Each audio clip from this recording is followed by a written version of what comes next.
Bonjour à tous et bienvenue dans cette nouvelle vidéo sur The Legend of Zelda Tears of the Kingdom. Dans cette vidéo, vous allez découvrir quelques petites astuces que personnellement moi j'aurais aimé connaître avant de commencer le jeu. C'est quelques astuces pratiques. Alors, avant de commencer la vidéo, n'oubliez pas de liker et de vous abonner, ça me fait plaisir et en plus c'est gratuit. Ça prend une demi-seconde à faire et nous on retourne à la vidéo. Bien, pour réparer Pour réparer vos armes, vous aurez besoin de vous téléporter au sanctuaire de... Attendez. Mal... Malaguti.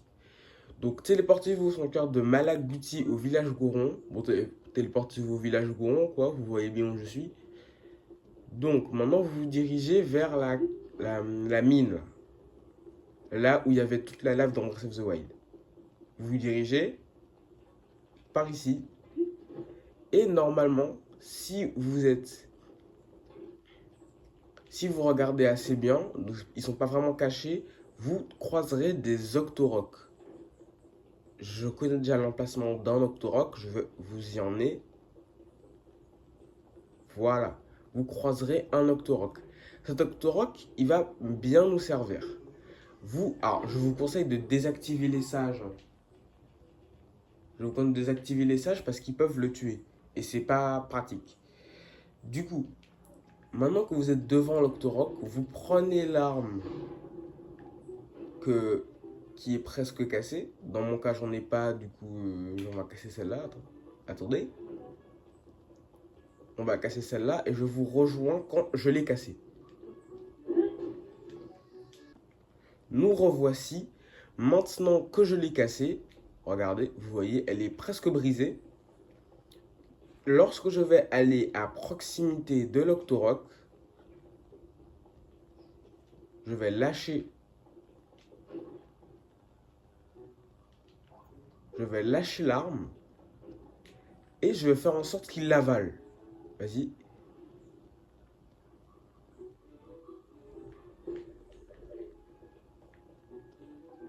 Et maintenant, vous pouvez voir que ce n'est plus du tout brisé. Voilà, donc, et ça peut aussi donner des bonus. Par exemple, vous voyez cette arme-là, je l'ai eue, elle a un bonus de... voilà, elle a un bonus de plus 9. Ce bonus-là, je l'ai eu en le donnant à un Octorok. Bien évidemment, après, je l'ai dupliqué, mais ça sera pour une autre vidéo. Dites-moi si vous voulez la vidéo en commentaire. Bien. Maintenant, passons. Voilà, et juste à noter, ça marche. Et si vous avez déjà réparé une arme avec un Octorok, il faudra le tuer et attendre la prochaine lune de sang pour qu'il puisse réparer une arme. Donc pensez bien à le tuer à chaque utilisation. Et ça ne marche pas avec les armes spéciales comme les armes. Ça marche pas avec les armes des prodiges et les armes des anciens jeux. Donc l'épée de l'éveil, le boomerang vent marin, les boucliers vent marin, tout ça. Toutes les armes des anciens jeux, ça ne marche pas. Et ça ne marche pas avec les armes des prodiges non plus. Si j'essaie avec une arme des prodiges, il va me la relancer directement sans... Il va me relancer directement sans la réparer ni donner de bonus. Donc voilà, ça ne marche pas avec les armes des prodiges. Bien, maintenant passons à la deuxième astuce. Bien, pour cette deuxième astuce, vous allez vous téléporter au fort de guet. Voilà, juste ici, au fort de guet. Et vous allez monter dans la tour, voilà. Vous allez monter et vous allez vous diriger au château. Alors, je ne vais pas détailler car j'ai déjà fait une vidéo dessus. Mais en gros, vous aurez plein d'armes. Vous aurez plein d'armes assez fortes, surtout en début de jeu. Par exemple, l'arc crépusculaire, des boucliers des gardes royales, etc., etc. Je ne vais pas détailler, cette partie était très rapide, je ne vais pas détailler car j'ai déjà fait une vidéo dessus, n'hésitez pas à aller la voir. Bien, maintenant, passons tout simplement à la prochaine astuce. Bien, maintenant, cette astuce va vous permettre de récupérer les armes des prodiges, donc les armes des prodiges de Breath of the Wild, c'est-à-dire la lance d'écaille radieuse, le bouclier et le cimeterre des 7 joyaux, l'arc de l'aigle et, attendez, et le brise-montagne de Daruk.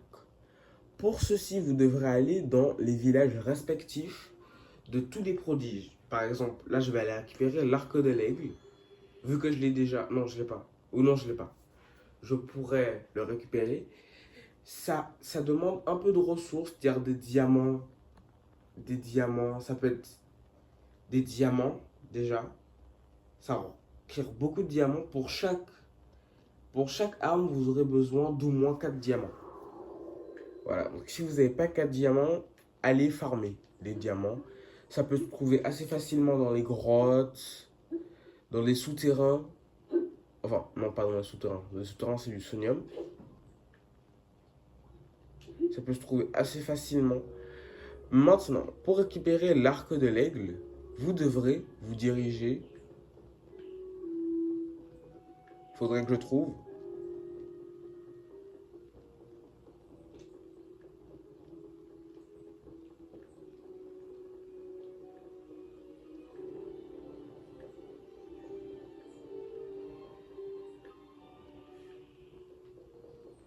Voilà. Faut trouver Teba. Juste ici, il y a Babil à côté de lui, donc c'est vraiment un peu en haut. Si vous voulez avoir une localisation exacte, c'est ici, vers le haut, la fin du village des Piafs. Maintenant, vous devrez lui parler. Link, ça fait plaisir de te voir. Mais pourquoi n'as-tu pas ton arc de l'aigle, l'aurais-tu cassé? Je peux t'en faire un. Je peux t'en faire un si tu veux. Il suffit que tu m'apportes les matériaux. En voici la liste. Alors, il me faut 5 fagots de bois, 3 diamants bruts, ainsi qu'un arc de l'hirondelle.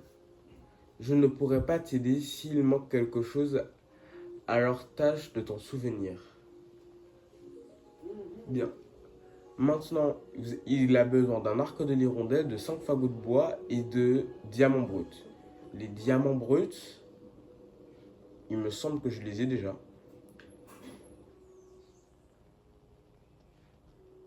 Bon, il faudrait que je trouve. Voilà, les diamants bruts, j'en ai 86. Ça, c'est grâce au glitch d'ubication. Donc, n'hésitez pas vraiment si vous voulez que je vous détaille le glitch dans une autre vidéo. S'ils n'ont pas patché avant.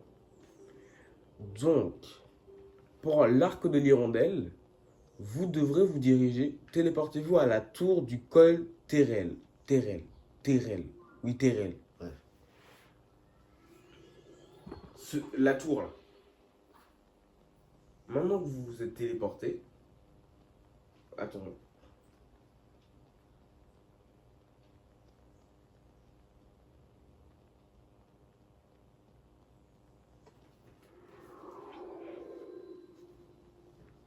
Bien, une fois que vous êtes téléporté,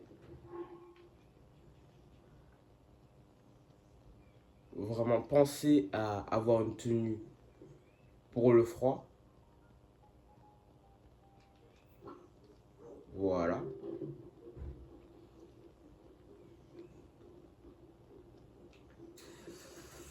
Vous allez vous diriger à la zone d'exercice dans Breath of the Wild. La zone d'exercice où normalement Teba nous récupère pour aller sur Vamedo, il y a voilà un petit piaf âgé. Et juste à côté de lui, il y a quoi? L'arc de l'hirondelle. Du coup, vous allez récupérer cet arc et vous rediriger au village Piaf.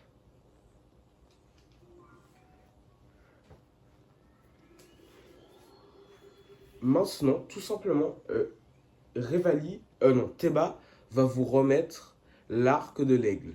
Si vous avez bien évidemment les matériaux. Encore une fois, les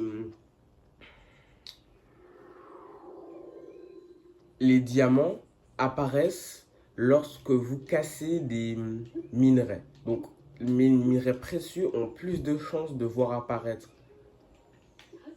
les minerais précieux ont plus de chances de voir apparaître ces diamants. Du coup, il y a des minerais précieux au,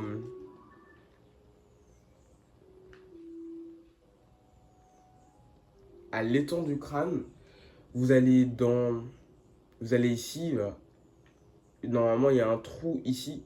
Vous y allez et normalement vous enfoncez un peu dedans et vous devrez normalement trouver le. Vous vous enfoncez un peu, vous devrez normalement trouver des minerais précieux. Vous sauvegardez devant et vous le cassez jusqu'à ce que vous ayez votre diamant. Bien, mamie.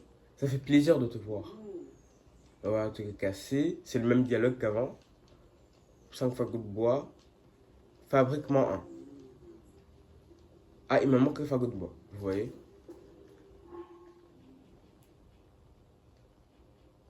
Il me manque les fagots de bois. Donc je sais plus si j'ai déjà.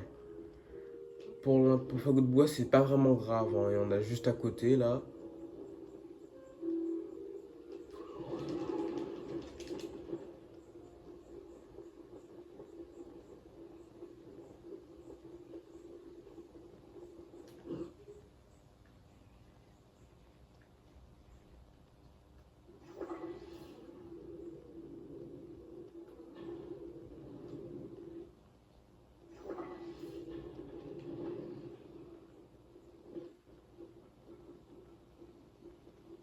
Donc les fagots de bois, c'est si vous en avez pas, c'est facile à trouver. Vous prenez une arme tranchante et vous récupérez le bois. Il en faut 5. Franchement, c'est facile. Il y en a à peu près un peu partout près du village Piaf. Si vous en avez pas, c'est vraiment pas grave.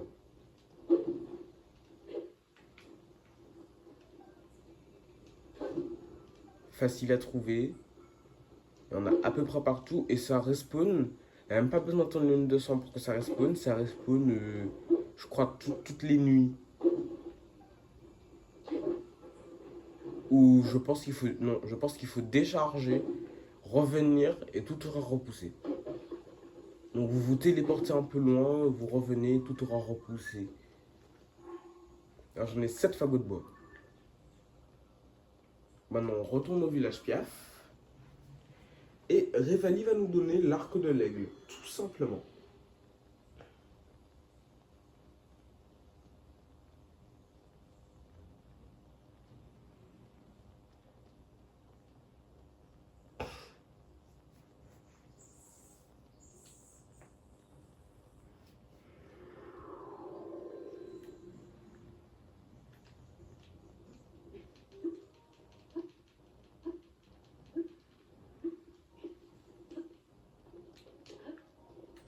Je regarde, je peux pas grimper ici.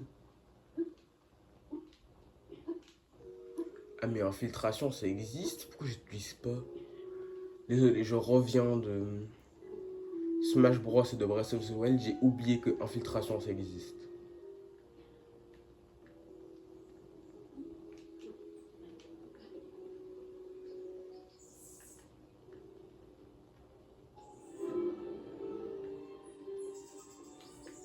Maintenant que vous êtes ici, ça va être toujours le même dialogue.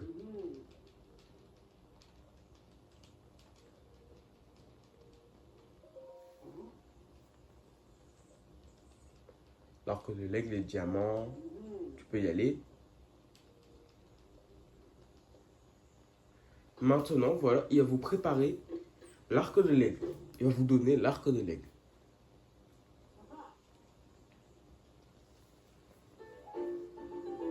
28 de puissance x3.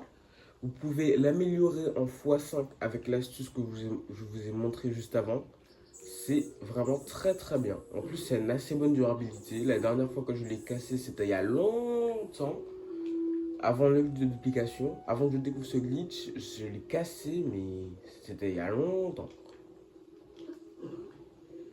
Voilà, c'est x3. Vous pouvez encore le mettre x5 avec l'astuce que je vous ai montré juste avant. Et maintenant, passons au... Bon, alors, je ne vais pas vous détailler à chaque fois. Juste, notez que pour avoir le cimetière des 7 joyaux, il vous faut un cimetière Gerudo et un bouclier Gerudo que vous allez trouver à peu près ici, sur un pilier ici ou là. On va chercher normalement sur ces piliers-là. Normalement sur ces piliers-là, mettez-vous à peu près là. Ici, normalement, vous allez voir de loin le cimetière des 7 joyaux. Et il y a un camp de monstres ici avec un cimetière des 7 joyaux. Donc après, vous retournez à la cité Gerudo et vous parlez. Je vais vous montrer à qui il faut parler. Il faut parler à la Gerudo qui tient le... faut parler à la Gerudo qui tient la boutique de bijoux. Normalement, c'est assez proche de l'entrée.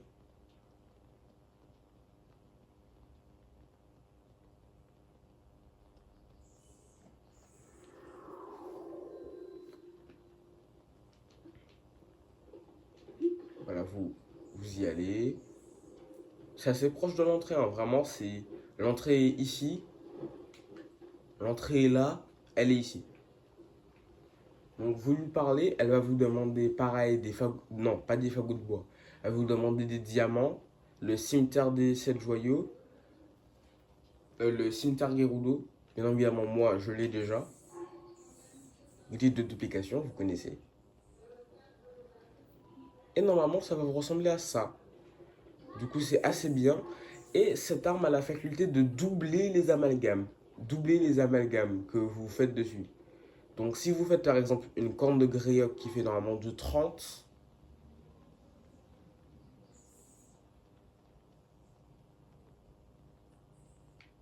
voilà, si vous faites une corne de Greyhawk qui fait normalement du 30, ça va vous augmenter l'arme de 60. Du coup, c'est vraiment très bien. Voilà, ça vous fait plus 60 au lieu de faire plus 30. Et le bouclier des 7 joyaux, je l'ai jeté, je crois, parce que j'ai utilisé l'application pour avoir des meilleurs boucliers. Mais c'est le bouclier d'Urbosa. Je vais voir si Riju là. Juste pour vous montrer à peu près à quoi ça ressemble. Je regarde si Riju là. Et sinon vous allez voir. Il faut avoir un bouclier Gerudo et des diamants. Je crois pas qu'elle est... Où est-ce que ça peut être? Non, je crois pas. Dans Breath of the Wild, Urbosa là. Si vous avez joué à Breath of the Wild, vous savez de quoi je parle. Sinon, ben voilà. Mais je pense que beaucoup de gens jouent à Breath of the Wild. Si vous jouez à Tears of the Kingdom, vous avez forcément joué à Breath of the Wild. Donc, bien, pour la lance d'écaille radieuse, vous vous rendrez au domaine Zora. Donc, ça n'a toujours pas changé. Voilà, domaine Zora.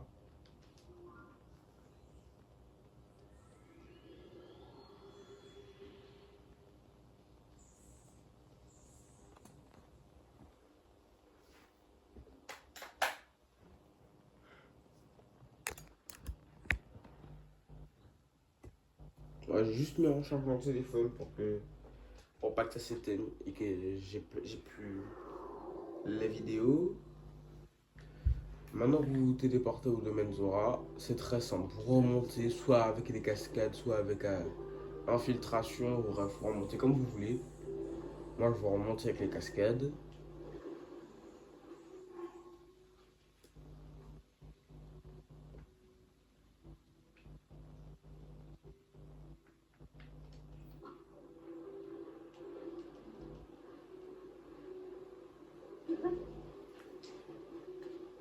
Voilà.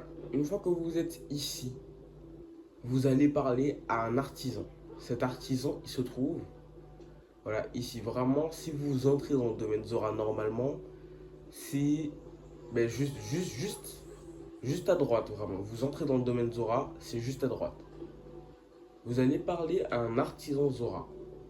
Cet artisan, il va toujours vous demander des diamants et une lance Zora. Cette lance Zora, vous pourrez la trouver ici. Normalement, il y a des camps de monstres. Là, il y a des monstres. Et normalement, il y a un monstre, je crois, sur ce point-là. Ou celui-là. Sur l'un des points, en tout cas, il y a un monstre qui a une lance Zora, tout simplement. Et cette lance Zora, vous allez lui donner avec des diamants.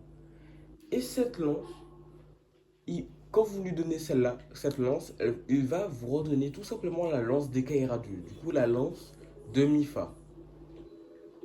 Euh, pour vous montrer... Non, c'est bon. C'est cette lance en tout cas. C'est la lance des Kairadus. Elle est un peu similaire à la lance de cérémonie, sauf que elle est un peu similaire à celle qu'on a dans Breath of the Wild. Sauf que elle, voilà, si vous êtes mouillé, les dégâts vont doubler. Alors là, je suis pas mouillé, elle est à 22. Et si je vais dans l'eau, elle monte à 44. Voilà, les dégâts doublent si vous êtes mouillé. Donc, avec ce combo, si vous utilisez ça avec le pouvoir de Sidon, comment ça je peux invoquer personne ici?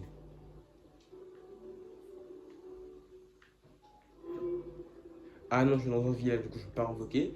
Mais en gros, si vous utilisez un pouvoir de Sidon, voilà, vous aurez tout simplement le double en permanence parce que le temps que vous rechargez Sidon, le temps que vous soyez plus mouillé avec le pouvoir de Sidon sera rechargé. Du coup, vous avez juste à faire ça en boucle et à amalgamer, je sais pas moi, une corne de linelle dessus. Je l'ai déjà fait ici et ça monte à 154 une fois mouillé, hein, c'est énorme. Avec ça, vous éclatez des linelles, c'est aberrant. Et pour le brise-montagne, vous allez vous diriger dans la région des Gorons encore. Je vous conseille de vous diriger ici avant pour récupérer le brise-roc.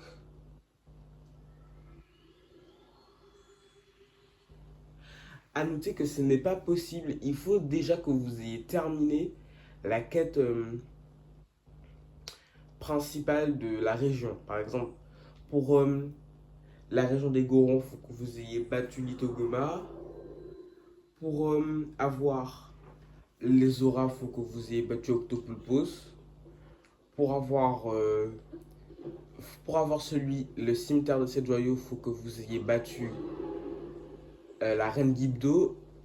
Et pour avoir celui des tiers, faut que vous ayez battu Glagaela. Sinon, vous ne pourrez pas avoir, ce sera bloqué. Et pour les Gorons, c'est un peu spécial, il va falloir faire une quête juste avant. Excusez-moi, je mets juste le masque de Majora pour pas que les monstres m'attaquent. Vous prenez le casse-pierre. J'ai mis brise-roc, mais c'est casse-pierre.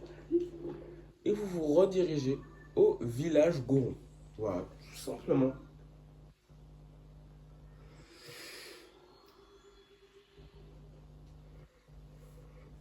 Vous avez bien vu où est-ce que c'est.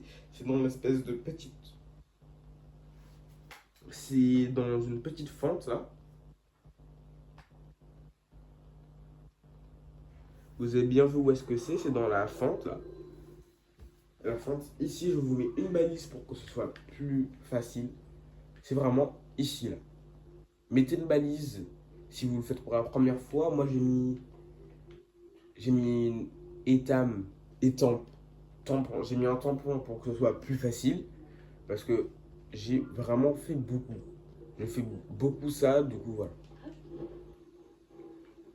Donc moi j'ai mis directement un tampon, c'est plus facile parce qu'à chaque fois les balises c'est limité. Du coup voilà. Et vous vous rendez tout simplement. Je vais vous montrer qu'est-ce que ça donne quand on rentre dans le village Goron. Donc vous rentrez dans le village Goron tout simplement ici, voilà, par ici. Et vous vous dirigez par là. Voilà. Vous vous dirigez par là. Vous allez tomber sur lui là. Lui. Il y aura une petite quête à faire. Lui, en fait, il voudra travailler. Et lui, il voudra pas parce il a fait des bêtises en gros. Et du coup, pour prouver à lui là qu'il peut travailler correctement, il faudra lui redonner les éléments. Faudra lui redonner les éléments, donc diamant. euh, Normalement, si vous le parlez, il va vous donner tous les éléments à avoir. Et du coup, à la fin, il va vous donner le brise-montagne. Moi, j'ai déjà amalgamé. Mais défaire l'amalgame, voilà, le brise-montagne de Daruk. C'est c'est aussi celui que Yunobo a. On va aller voir Yunobo. Ouais, c'est le même que celui qu'a Yunobo. Et franchement, c'est pas dégueu en 38. Celle-là n'a pas vraiment d'effet particulier à part qu'elle brise les murs. Ça n'a pas vraiment d'effet particulier à part qu'elle brise. Elle brise en un coup les minerais d'ailleurs. Et les gros murs cassables dans le jeu, ça les casse aussi. C'est très pratique, ça casse en un coup. Et en plus, vous pouvez attacher une corde de linel masse juste pour augmenter déjà ses dégâts. Et ça fait valdinguer absolument tous les mobs, hein, vraiment. Enfin, pas tous. Les mobs légers comme les moblins et les gobelins et les alphos, ça les fait valdinguer. Je sais pas si je peux vous montrer ça tout de suite.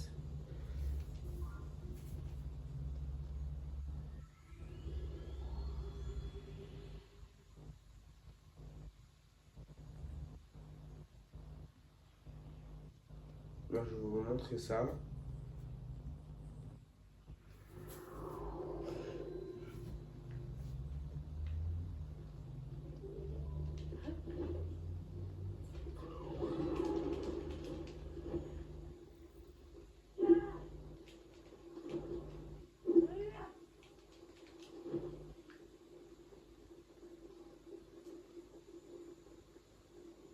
Bien, je vais vous montrer.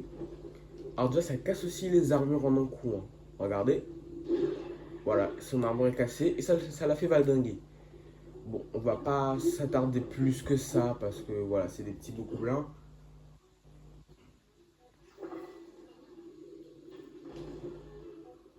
Voilà.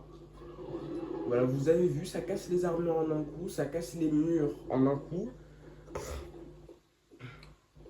Et voilà, ça casse les murs en un coup, ça casse tout en un coup, tous les minerais, les armures, tout ça en un coup. Et ça fait valdinguer. Voilà, si je vous montre. Ah, non. Bon, ça va être un peu compliqué de faire valdinguer les alphos comme ça.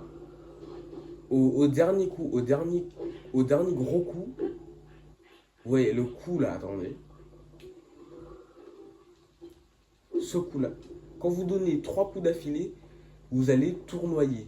Mais c'est exactement ça qui fait. Voilà, c'est ce coup là. C'est ce coup là en tournoyant qui va faire valdinguer les ennemis.